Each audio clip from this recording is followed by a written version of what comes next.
Nous sommes rassemblés au nom du Père et du Fils et du Saint-Esprit. Amen. Que la grâce de notre Seigneur Jésus-Christ, que l'amour de Dieu le Père, que la communion de l'Esprit Saint soit toujours avec vous. Et avec votre esprit. Dans l'Évangile, ce matin, nous rencontrons Jésus dans sa compassion. Jésus qui prend pitié d'une veuve qui a perdu son fils unique. Jésus vient aussi vers nous pour nous manifester sa tendresse, sa miséricorde. Ouvrons nos cœurs pour accueillir le pardon et la vie nouvelle qui vient de Jésus-Christ.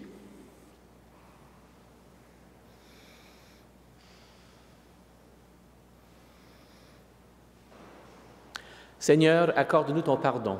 Nous avons péché contre toi. Montre-nous ta miséricorde. Et nous serons sauvés. Que Dieu Tout-Puissant nous fasse miséricorde, qu'il nous pardonne nos péchés, qu'il nous conduise à la vie éternelle. Amen. Seigneur, prends pitié. Seigneur, prends pitié. Ô Christ, prends pitié.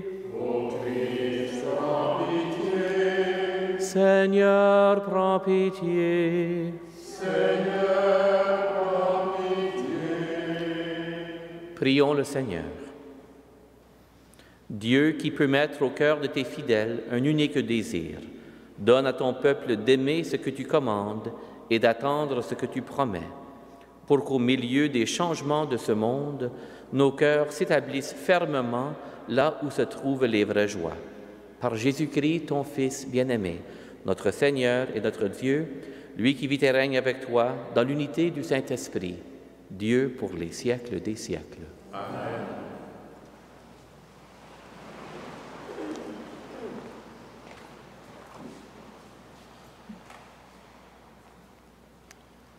De la première lettre de Saint Paul apôtre à Timothée. Bien-aimés, voici une parole digne de foi. Si quelqu'un aspire à la responsabilité d'une communauté, c'est une belle tâche qu'il désire. Le responsable doit être irréprochable, époux d'une seule femme, un homme sobre, raisonnable, équilibré, accueillant, capable d'enseigner, ni buveur, ni brutal, mais bienveillant, ni querelleur, ni cupide. Il faut qu'il dirige bien les gens de sa propre maison, qu'il obtienne de ses enfants l'obéissance et se fasse respecter. Car si quelqu'un ne sait pas diriger sa propre maison, comment pourrait-il prendre en charge une Église de Dieu? Il ne doit pas être un nouveau converti. Sinon, aveuglé par l'orgueil, il pourrait tomber sous la même condamnation que le diable. Il faut aussi que les gens du dehors portent sur lui un bon témoignage pour qu'il échappe au mépris des hommes et au piège du diable. Les diacres, eux aussi, doivent être dignes de respect, n'avoir qu'une parole, ne pas s'adonner à la boisson, refuser les profits malhonnêtes, garder le mystère de la foi dans une conscience pure. On les mettra d'abord à l'épreuve. Ensuite, s'il n'y a rien à leur reprocher, ils serviront comme diacres. Les femmes, elles aussi, doivent être dignes de respect, ne pas être médisantes, mais sobres et fidèles en tout. Que le diacre soit l'époux d'une seule femme, qu'il mène bien ses enfants et sa propre famille. Les diacres qui remplissent bien leur ministère obtiennent ainsi une position estimable et beaucoup d'assurance grâce à leur foi au Christ Jésus. Parole du Seigneur. Nous rendons grâce à Dieu.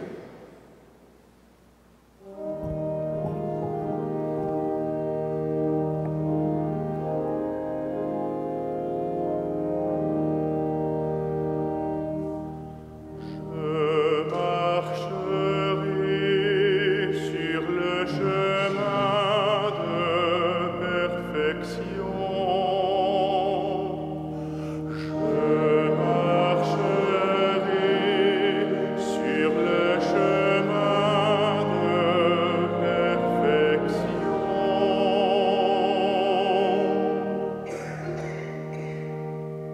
Je chanterai justice et bonté.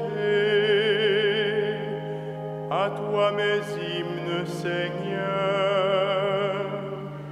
J'irai par le chemin le plus parfait. Quand viendras-tu jusqu'à moi? Je marcherai d'un cœur parfait avec ceux de ma maison. Je n'aurai pas même un regard pour les pratiques démoniaques.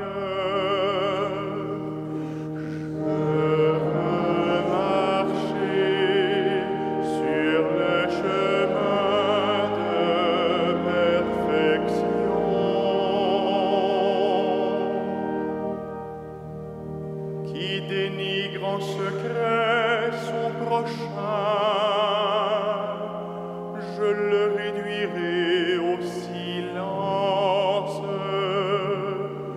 le regard hautain, le cœur ambitieux, je ne peux les tolérer. Mes yeux distinguent les hommes sûrs du pays, ils siégeront à mes côtés. Qui se conduira parfaitement, celui-là me servira. Je veux marcher sur le chemin de perfection.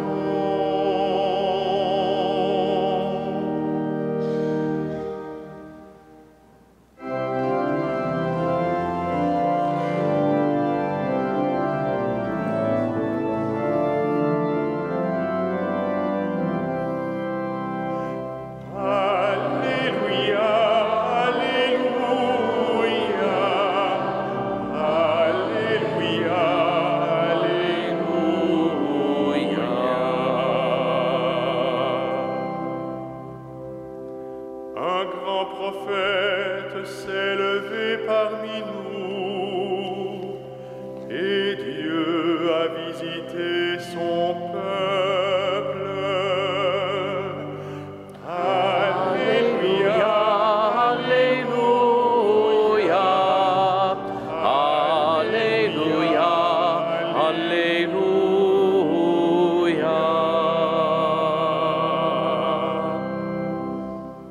Le Seigneur soit avec vous. Et avec votre esprit, Évangile de Jésus le Christ selon saint Luc. gloire à toi, Seigneur. En ce temps-là, Jésus se rendit dans une ville appelée Naïm. Ses disciples faisaient route avec lui, ainsi qu'une grande foule. Il arriva près de la porte de la ville au moment où l'on emportait un mort pour l'enterrer. C'était un fils unique et sa mère était veuve. Une foule importante de la ville accompagnait cette femme. Voyant celle-ci, le Seigneur fut saisi de compassion pour elle et lui dit : « Ne pleure pas. » Il s'approcha et toucha le cercueil. Les porteurs s'arrêtèrent. Et Jésus dit : « Jeune homme, je te l'ordonne, lève-toi. » Alors le mort se redressa et se mit à parler. Et Jésus le rendit à sa mère. La crainte s'empara de tous, et ils rendaient gloire à Dieu en disant : « Un grand prophète s'est levé parmi nous, et Dieu a visité son peuple. » Et cette parole sur Jésus se répandit dans la Judée entière et dans toute la région. Acclamons la parole de Dieu. Louange à toi, Seigneur Jésus.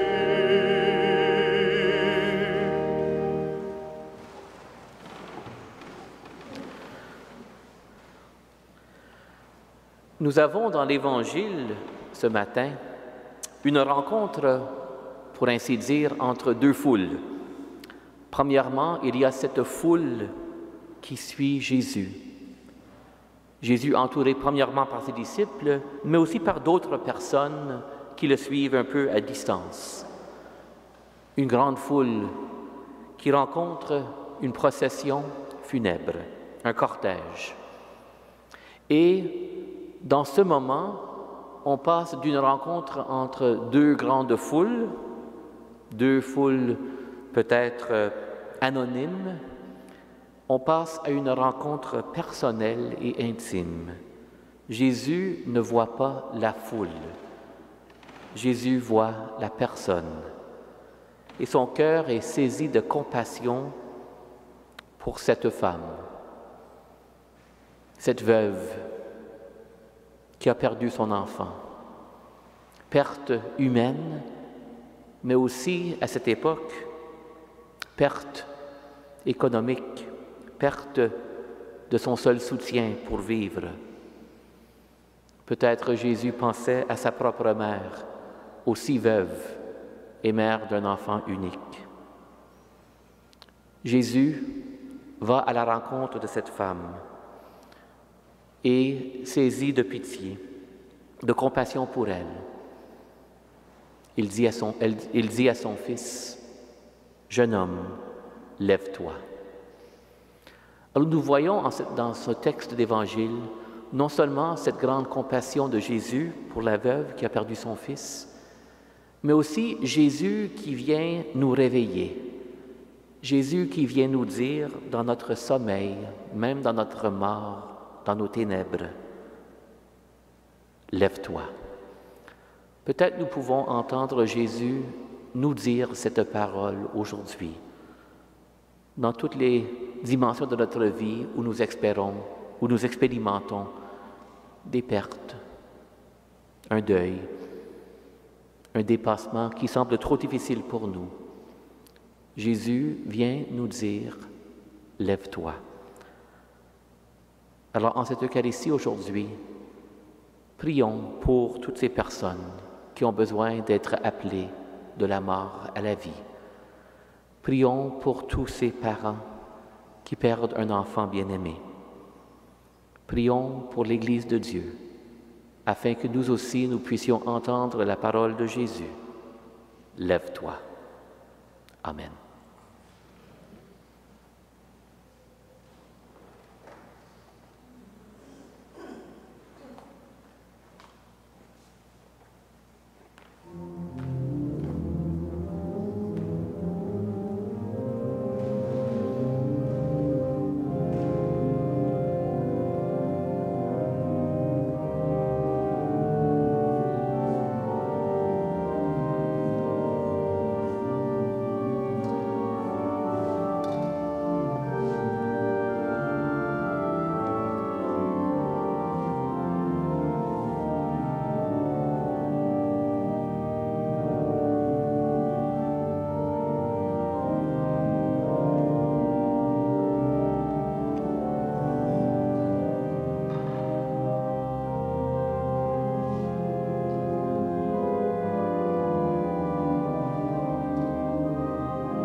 Prions ensemble au moment d'offrir le sacrifice de toute l'Église. Par l'unique sacrifice de la croix, tu t'es donné, Père très bon, un peuple d'enfants, de fils et de filles. Accorde-nous dans ton Église la grâce de l'unité et de la paix. Par Jésus le Christ, notre Seigneur. Amen. Le Seigneur soit avec vous. Et avec votre esprit. Élevons notre cœur. Nous le tournons vers le Seigneur. Rendons grâce au Seigneur notre Dieu. Cela est juste et bon. Vraiment, il est juste et bon de te rendre gloire, de t'offrir notre action de grâce toujours et en tout lieu. À toi, Père très saint, Dieu éternel et tout-puissant, par le Christ, notre Seigneur. En lui, tu as voulu que tout soit rassemblé et tu nous as fait partager la vie qu'il possède en plénitude. Lui qui est vraiment Dieu, il s'est anéanti pour donner au monde la paix par le sang de sa croix. Élevé au-dessus de toute créature, il est maintenant le salut pour tous ceux qui écoutent sa parole. C'est pourquoi, avec les anges et tous les saints, nous proclamons ta gloire en chantant d'une seule voix.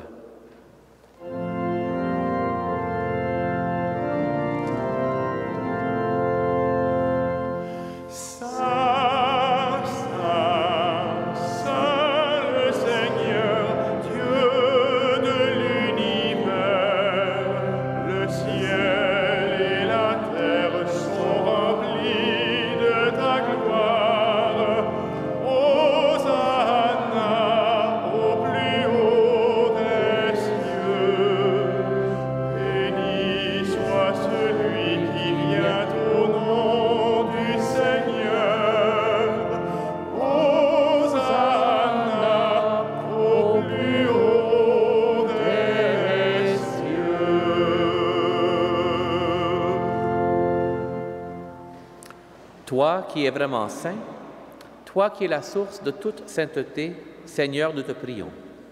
Sanctifie ces offrandes en répandant sur elles ton esprit, qu'elles deviennent pour nous le corps et le sang de Jésus le Christ, notre Seigneur. Au moment d'être livré et d'entrer librement dans sa passion, il prit le pain, il rendit grâce, il le rompit et le donna à ses disciples en disant, « Prenez et mangez-en tous, ceci est mon corps livré pour vous. »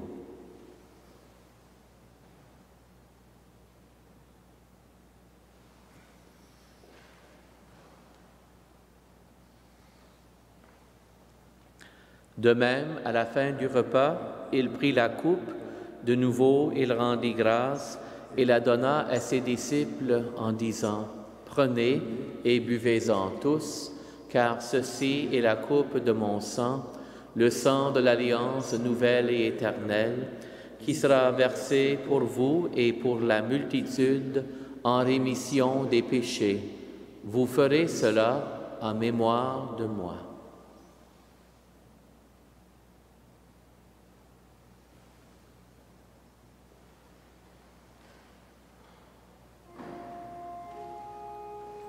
Il est grand le mystère de la foi. Nous proclamons ta mort, Seigneur Jésus. Nous célébrons ta résurrection. Nous attendons ta venue dans la gloire.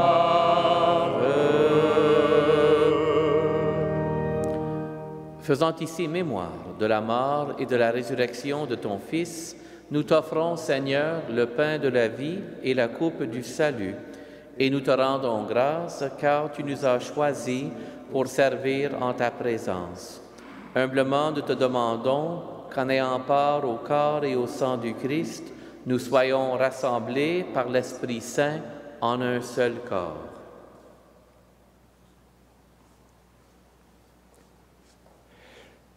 Souviens-toi, Seigneur, de ton Église répandue à travers le monde. Fais-la grandir en ta charité avec le pape François, notre évêque Christian et ses auxiliaires, Thomas et Alain, et de toutes les personnes qui ont charge de ton peuple.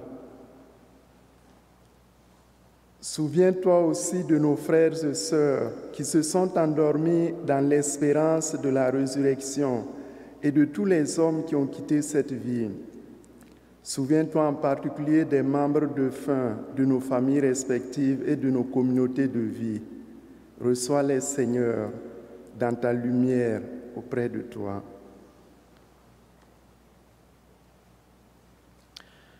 Sur nous tous, enfin, nous implorons ta bonté.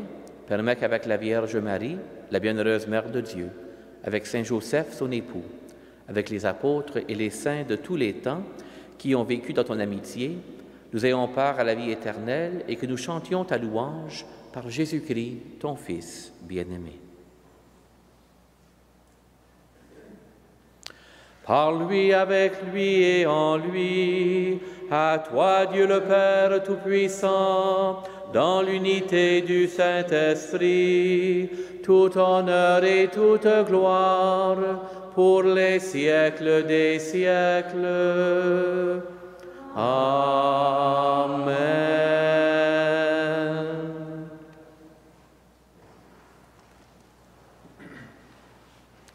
Unis dans un même esprit, nous pouvons dire avec confiance la prière que Jésus lui-même nous a laissée. Notre Père, qui es aux cieux, que ton nom soit sanctifié, que ton règne vienne, que ta volonté soit faite sur la terre comme au ciel. Donne-nous aujourd'hui notre pain de ce jour. Pardonne-nous nos offenses comme nous pardonnons aussi à ceux qui nous ont offensés.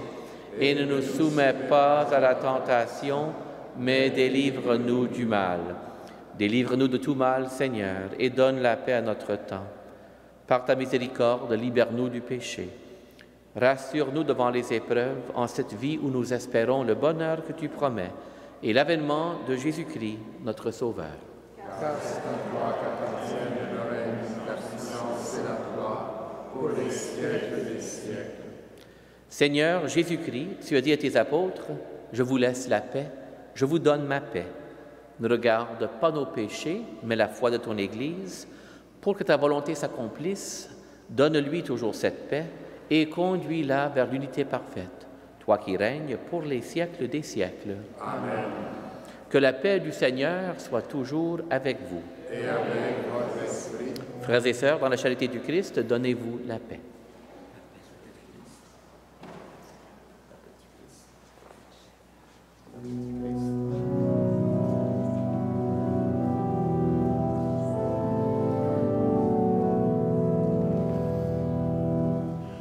Agneau de Dieu qui enlève le péché du monde, prends pitié de nous. Agneau de Dieu qui enlève le péché du monde, donne-nous la paix.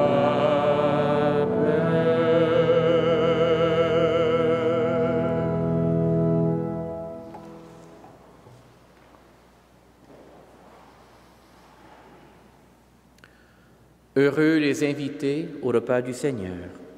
Voici l'agneau de Dieu. Voici celui qui enlève le péché du monde. Seigneur, je ne suis pas digne de te recevoir, mais dis seulement une parole et je serai guéri. Que le corps et le sang du Christ nous gardent pour la vie éternelle. Amen.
Prions le Seigneur.